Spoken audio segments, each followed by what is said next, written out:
Assalamualaikum semua, bagaimana kabarnya? Semoga tetap baik-baik aja ya. Oke, pada video ini gue masih melanjutkan Donghua Duniyoroh dan udah nyampe part 16. Sedikit kembali ke part sebelumnya. Saat itu, Tangsan bersama Xiao masuk ke kelas. Hari itu menjadi hari pertamanya Tangsan masuk mengikuti pelajaran, karena sebelumnya ia menghabiskan waktu setengah tahunnya di Taman Bunga milik Dokubo, alias Fenghu dulu. Di kelas ini terdapat seorang murid berbadan kekar bernama Tailong, yang nampaknya ia menyukai Xiao. Ia tak mengizinkan Tangsan duduk bersebelahan dengan Xiao. Xiao pun merasa jengkel dengan ulah Tailong yang kerap kali mengganggunya. Xiao langsung menendang anak buah Tailong yang mencoba menjelaskan kalau Tailong ini merupakan murid terkuat akademi. Tailong memberikannya pilihan bertarung satu lawan satu atau pindah ke tempat lain. Tangsan menerima taruhan tersebut dan keduanya pun lantas bertarung di dalam kelas. Oscar dan Mang Jun dibuat tertawa melihat kebodohan Tailong yang berani-beraninya menantang Tangsan. Karena Tangsan ini bukanlah tandingannya, meskipun jika ia mempunyai level tinggi sekalipun. Tailong mempunyai tingkatan kekuatan jiwa level 37, yang juga sama dengan level Tangsan. Dia mengeluarkan Martial Soul-nya yang berupa orangutan tipe serangan. Tailong memasukkan serangan sembari meremehkan Martial Soul rumput biru Tangsan. Namun terlihat tak sedikit pun pukulan dari Tailong ini yang berhasil mengenai Tangsan. Dan malah sebaliknya, tak perlu waktu lama, Tangsan berhasil melumpuhkan Tailong dengan lilitan rumput birunya. Di saat yang sama, Guru Shao datang memasuki kelas. Beliau menyanyikan Tangsan yang baru 1 hari masuk sudah mengajar Tailong. Ia pun lantas melepaskan Tailong. Namun dengan sombongnya Tailong ini masih tak terima dengan kekalahannya tersebut dan kembali menantang Tangsan bertarung setelah jam pelajaran itu selesai. Dan benar, Tailong mengajaknya mencari tempat sepi di pinggiran hutan dan kembali menantangnya tanpa memakai kekuatan jiwa sama sekali. Jadi hanya menggunakan kemampuan eksternal. Sebab Tailong menyadari akan tetap kalah jika bertarung menggunakan Martial Soul-nya. Mengingat Tangsan ini bukanlah tandingannya karena Tangsan seorang ahli roh tipe pengendali yang sampai kapanpun lebih unggul dan tak sebanding dengan tipe serangan. Keduanya pun bertarung. Meskipun keduanya tak memakai Martial Soul alias hanya menggunakan kemampuan eksternal, namun sampai saat ini Tangsan tetaplah lebih unggul dari Tenglong. Bahkan di saat Tangsan dalam kondisi terpojok pun, dia tetap tenang dan mampu melumpuhkan Tailong. Tapi Tailong ini yang keras kepala tetap tidak terima dengan kekalahannya. Sehingga dengan terpaksa Tangsan pun tetap meladeninya. Namun lagi-lagi, tak sedikit pun dari serangannya itu yang mengenai Tangsan.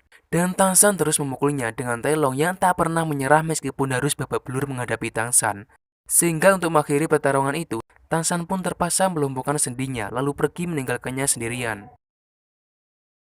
Xiao mengajaknya berjalan-jalan di kota dan membelikan makanan. Tak sengaja ia melihat sebuah bangunan megah dengan lambang palu di atapnya, yang menandakan jika itu merupakan tempat pelelangan.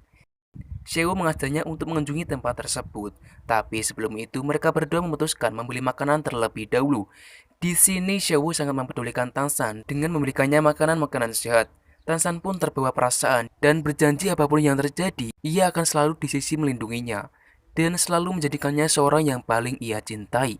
Setelah itu mereka mengunjungi tempat pelelangan yang nampak dengan penjagaan yang super ketat dan tak sembarangan orang yang bisa masukinya. Lantaran tidak punya sertifikat, mereka pun tak diizinkan masuk. Sehingga sedikit terpaksa Tangsan memilih jalan lain dengan melelang senjata hasil inovasinya itu untuk hilang di tempat tersebut. Alhasil mereka pun diizinkan masuk dan dibawa menemui seorang penilai barang lelang. Dia langsung terkejut setelah mengetahui senjata unik dengan pekerjaan yang sangat detail dan mengandung racun mematikan. Lalu, ia meminta Tangsan untuk memperlihatkan cara kerjanya. Tak dapat diremehkan meskipun mempunyai ukuran kecil, namun senjata tersebut mempunyai kekuatan super besar, sehingga ia meminta objek yang kuat untuk mengujinya. Dia mengeluarkan plat logam, namun Tangsan menganggap plat itu tak akan kuat menahan peluru dari senjatanya itu. Si penilai sedikit mengelak, ia yakin jika plat logamnya itu sangatlah kuat dan takkan pernah rusak. Dan ternyata benar, peluru dari senjata tersebut mampu menembus plat logam sampai menancap di dinding belakangnya. Dia sangat kagum dengan kemampuan senjata tersebut dan langsung menerima senjata itu untuk dilelang dengan harga mulai dari 1.000 koin emas. Mereka masuki ruang lelang dengan topeng sebagai penutup identitas. Mereka berdiri di samping seorang dari klan Menara Tujuh Harta. Tak lain dan tak bukan dia adalah ayah dari Ning Rorong. Namun mereka berdua belum mengetahuinya. Dan di saat petugas lelang membuka sebuah barang yang terbilang sangat mahal, semua pun terkejut melihatnya. Sebuah barang lelang yang ternyata seekor manusia kucing. Mengetahui pelelang yang memperjualbelikan manusia, Xiao pun sangat dibuat geram dan akan meninggalkan tempat itu, tapi Tangsan mencegahnya karena ia percaya akan ada seorang baik hati yang menyelamatkannya. Dan benar, untuk menyelamatkan kucing itu, Patrakning atau ayah Ning Rorong langsung menawar dengan harga tertinggi yang melebihi harga lelang dari seorang berbaju merah yang tak lain ia adalah Pangeran Suyin. Semua orang pun terlihat ketakutan dan tak berani lagi melampauinya. Setelah mengetahui penawar tertinggi itu adalah seorang dari klan Tujuh Harta. Dan terlihat ternyata Xiao ini juga mempunyai kemampuan berkomunikasi dengan manusia kucing tersebut. Kemudian petugas lelang mengeluarkan barang selanjutnya, sebuah senjata rahasia buatan Tang San. Patrakning langsung tertarik dan menawar dengan harga yang sangat tinggi, bahkan jauh melampaui dari harga awal. Tang San pun memberikan bonus senjata untuknya. Patrakning terkejut melihat senjata itu yang tertuliskan nama Sekte Tang, sebab ia tak pernah mendengar sekte yang bernama Tang, karena kini Sekte Tang hanya beranggotakan Tang San seorang. Patrakning menawari kerjasama dengannya untuk membuatkan senjata seperti itu dengan jumlah yang lebih besar, dan ia meminta Tang San mengunjungi sektenya itu jika ia menyetujui tawaran tersebut. Dan di tempat lain, tak diduga ya Taelong datang ke akademi mencari Tang San. Ia tak terima Taelong dipukuli olehnya. Taelong memohon ke ayahnya itu untuk tidak campur dengan urusan tersebut, karena hal itu akan membuatnya malu dengan murid lainnya. Namun ayahnya sangatlah protektif dan sangat marah besar mengetahui anaknya itu kalah bertarung dengan Tang San. Tepat di saat Tang San tiba di akademi, ayah Taelong langsung mengajaknya bertarung. Keduanya tak memakai kekuatan jiwa dan di sini Tang San mencoba melumpuhkannya dengan jurus pemisah saraf. Namun tubuh ayah Taelong ini sangatlah kuat, sampai-sampai ia terlepas ketika menahan pukulannya. Tang San mulai serius dengan memakai martel rumputnya. Namun itu tak ada apa-apanya bagi ayah Taelong, karena ia telah mencapai level Raja Roh dan memakai kemampuannya. Kemudian ayah Taelong memakai kemampuan ketiganya dan kekuatannya langsung berlipat ganda dari sebelumnya. Dan itu belum cukup karena Tang San masih mampu menghindarinya. Sehingga ia mengeluarkan kemampuan keempatnya dan memukul Tang San dengan kekuatan penuh sampai mengakibatkan lantai akademi itu porak-poranda dan membentuk lubang yang sangat besar.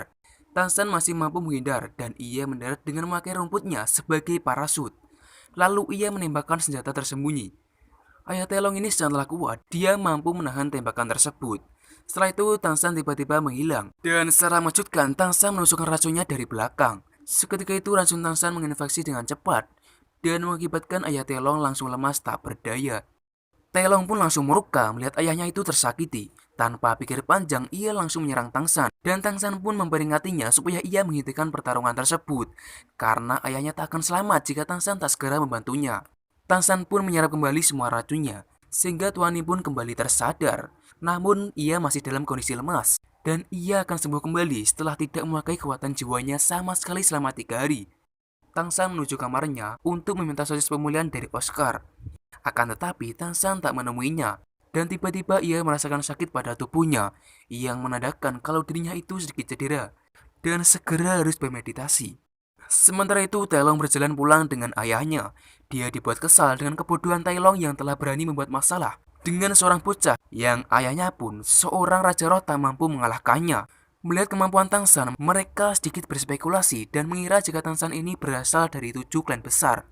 Dan sampai saat ini belum dijelaskan klan apa saja yang termasuk dalam klan besar tersebut. Akan tetapi, seperti yang ia ketahui, tak ada satupun klan yang menjadikan rumput perak biru sebagai senjata spiritual utama seperti Tang San. Sehingga itu sedikit membuatnya heran dan berniat menanyakan hal itu kepada sang kakek.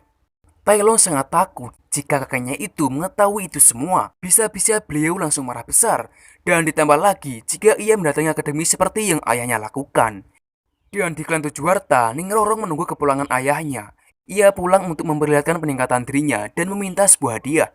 Dan ini kakek tulang, salah seorang dulu dari klan Tujuh Harta. Tak berselang lama, kakek pedang dengan Patrakning tiba. Dengan sangat manjanya, Ning Rorong mengungkapkan kerinduannya kepada kakek pedang. Terlihat kakek pedang dengan kakek tulang ini merupakan rival berat yang tak pernah akur. Keduanya selalu berlomba-lomba memperlihatkan kebaikannya masing-masing. Namun dengan sabarnya, Patrakning ini selalu mendamaikan keduanya.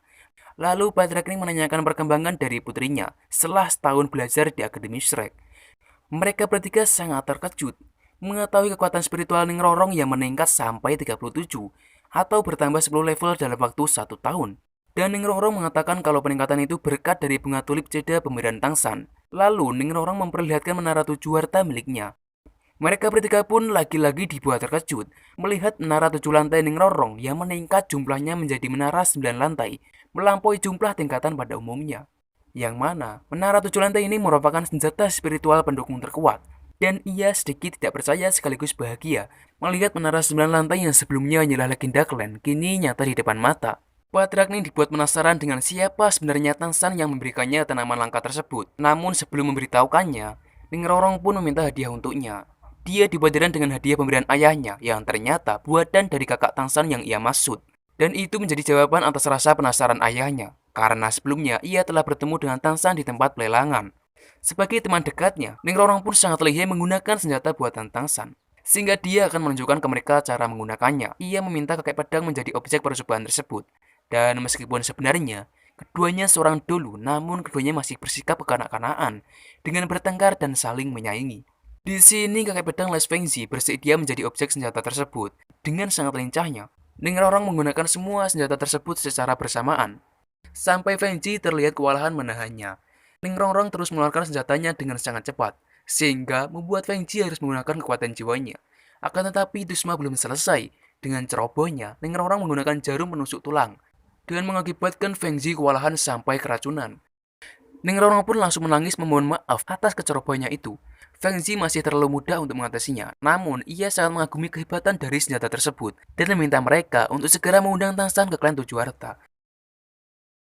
Kembali ke Tangsan, terlihat dia sudah pulih kembali dan semua murid sangat mengaguminya setelah ia berhasil mengalahkan ayah Telong yang seorang raja spiritual. Dan tiba-tiba salah satu siswa memberitahukannya kedatangan Tailong, ayahnya sekaligus kakeknya. Namun saat itu, semua guru sedang tidak berada di akademi, dan hanya menyisakan guru Zauji. Ia pun minta Xiaowu untuk memanggilkan guru Zauji, sementara ia memberanikan diri untuk menemuinya, dan membawa sosis besar untuk berjaga-jaga. Dan benar, tak hanya ayahnya, kini kakaknya pun turun tangan menemui Tangsan. Dia adalah Patriark Titan dari klan kekuatan. Kedatangannya tak lain karena tidak terima atas kekalahan putra dan cucunya itu. Namun ia tak ingin pertarungan semakin besar dan memutuskan untuk bertaruh. Dan terlihat kekuatan Patriark Titan ini sangatlah mengerikan. Ia mampu tanpa kerusakan sedikit pun menancapkan dupa ke tiang yang dibuat dari esensi dari besi. Dalam taruhan itu, Patriark Titan tidak akan menyerang, juga tidak akan menggunakan senjata spiritualnya, melainkan hanya akan menekan Tangsan dengan kekuatan spiritualnya sampai dupa itu habis. Jika Tangsan mampu bertahan sampai dupa itu habis, maka ia akan memaksa putra dengan cucunya itu berlutut meminta maaf. Namun sebaliknya, jika Tangsan tak berhasil, ia harus bergabung dengan kliennya. Oscar pun tak terima dan menganggap taruhan itu tidaklah adil. Ia meminta jika Tangsan mampu bertahan, maka mereka juga harus bergabung dengan keluarga Tangsan. Patriark Titan terlihat heran mengetahui Tangsan yang berasal dari klan Tang, karena sebelumnya ia tak pernah mendengar nama Sekte Tang. Jadi sampai saat ini Tangsan belum mengetahui asal-usul dari keluarganya sendiri dan menganggap kalau keluarganya itu mempunyai nama Sekte Tang. Dan taruhan pun dimulai. Nampaknya Patriark Titan ini bukanlah seorang ahli spiritual biasa. Kekuatan spiritual yang dikeluarkannya sangatlah dahsyat, melebihi tekanan yang pernah dirasakan Tangsan dari dulu Akademi Kekaisaran dan membuktikan jikalau ia adalah seorang dolu terkuat. Kemudian Patriark Titan melanjutkannya dengan kekuatan jiwa orangutan yang terlihat sangatlah mengerikan. Nampak Tangsan kesulitan menahan tekanan itu, sampai ia akan mengeluarkan martel palunya. Namun di saat itu, ia mengingat pesan dari ayahnya untuk tidak memperlihatkannya ke orang lain. Dan Guru Zauji datang terlambat untuk menghentikan itu semua. Ia sangat heran dengan lawan Tangsan yang seorang dahulu terkuat. Di mana Guru Zauji ini sangat mengenali dulu Titan, karena sebenarnya keduanya pernah bermusuhan akibat dari Guru Zauji yang ingin melukai salah satu dari anggota klannya. Oscar pun sedikit membantu untuk mempercepat waktu, namun Tangsan sudah tidak tahan lagi dan terpaksa harus mengeluarkan martel palunya. Seketika itu juga langit mulai gelap yang diiringi dengan suara petir yang menyambar. Dan dulu Titan sangat-sangat dibuat terkejut melihat bayangan Tang Hao yang berdiri tepat di depannya. Dengan sedikit terlambat, Patriark Ning dan Dolu Tulang datang untuk membantu Tangsan. Karena rasa hormatnya ke Dolu Tulang, ia langsung menyambut kedatangannya dan meminta maaf atas itu semua. Dan Dulu Tulang pun sangat dibuat terkejut setelah kakek Titan memberitahukan Tangsan yang mengeluarkan palu hatian di tangannya. Dan tak perlu waktu lama, kekuatan Tangsan pun langsung pulih kembali dengan bantuan dari kekuatan spiritual pendukung dari Patriark Ning. Dan tiba-tiba kakek Titan langsung berlutut di hadapan Tangsan. Kakek Titan mengetahui Tangsan merupakan putra dari Tang Hao, yang mana ia sangat mengenali dan menghormati sosok Tang Hao. Dan oke, sampai sini saja untuk video kali ini. Dan terima kasih untuk kalian yang telah menonton. Jika ada kesalahan, kami mohon maaf dan sampai jumpa di video saya selanjutnya.